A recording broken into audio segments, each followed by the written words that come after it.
Hi, I'm TechO from TechO.com and welcome. Now, we've seen technology take over in all aspects of life, haven't we? Computers are commonplace now. Almost every home will have one, if not more than one. Smartphones have taken off. They're really computers in our pocket with more computing power than the space shuttle. We've seen smart TVs, home automation, all of these sorts of things taking over our life. In business, technology has created disruption. Think of Uber and Airbnb and so on. But in small business, at the moment, it's slightly in a capsule. It's still catching up. Now, I'm not quite sure what the reason is. It might be because of cost. The sharp edge of technology perhaps isn't as cost effective yet. But here's a warning though. Small businesses cannot avoid the rise of technology. Eventually, technology will catch up to them. You either have to use technology in your business or you will face disruption from others who are using it. So, how can you as a small business owner use technology? What process should you put into place that creates this affinity with technology? Well, firstly, one of the most important rules is you target the benefit, not the technology. Now, I was actually a consultant when PCs first started coming about, and people bought PCs because it was fashionable to have them in a business. At the end of the day, most of the early PCs were used mainly as word processors, totally over the top use for that technology. But they bought it because it was fashionable. Well, what they should have done then and what you should do now is really to say, what advantage am I trying to gain? What competitive advantage? And then you seek the software that gives you that advantage. Now, competitive advantage through technology would usually fall into three categories.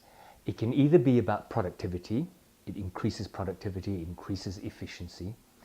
It can be about the customer experience. So it creates an experience for the customer that's easy for them to buy from you, that actually has a good, seamless experience end to end. And the third category is that technology can give you scale. You can approach markets that you wouldn't otherwise be able to approach. Think of the old-fashioned door-to-door salesperson knocking on doors. Well, now with technology through social media and so on, you can reach thousands in the same time. Number 2 rule, think holistic, end to end. Too often you find people have used technology to duct tape around a particular problem. They fix an issue through a process that says that's getting stuck. Maybe we use technology to calculate it, or the start of the process needs to be more customer friendly. I'll give you an example. Haven't you seen many web forms where you go into the web and you fill in a form, perhaps requesting information or putting in a ticket for assistance, and then the easiness of being able to do that is stymied by the back end, which still is manual, which still has people getting things into schedules and priorities and not contacting you for 2-3 days. We've all experienced that. That's a kind of duct tape around the process, and what you really need to do is make sure that you have an end-to-end experience that's totally seamless. So be bold, seek the benefit, work out how you get that benefit and apply it to the entire process. Rule number 3 to get you into using technology in your small business. Make sure that you engage your customers and staff.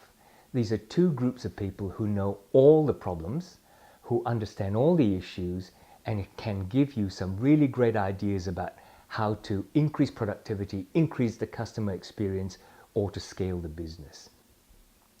Next, make sure you fail fast and then move on.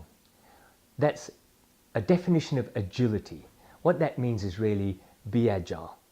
Be disciplined in how you do something, plan it, create the procedure and the process, but also create the measurement and the goals to make sure that you're actually getting there. Make sure you fail fast and then move on to improve. And then finally, use an inclusive, diverse team to firstly create and then implement your technology in the small business. Because diverse teams have been shown to produce far better results. It avoids groupthink where everybody just agrees with the leader. It also brings in diverse skills and experiences. There may be somebody in your team or in your customer base already knows about a type of technology that you can use, but you don't know it, and some of your other people don't know it.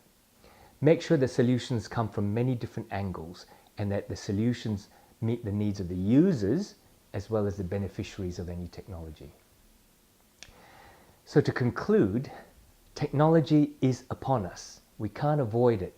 As much as we run small businesses and think that we can carry on and just carry on with our processes, our manual processes, somehow there is a technology out there that suits the benefits you're seeking. The trick is to find it before others do and disrupt your service. Okay, get across to the website, One Form of Technology About Learning Things, and see what other tips and tools and resources you can get for free, as well as going to the products page to see what kind of learning skills and courses that you might wish to try out.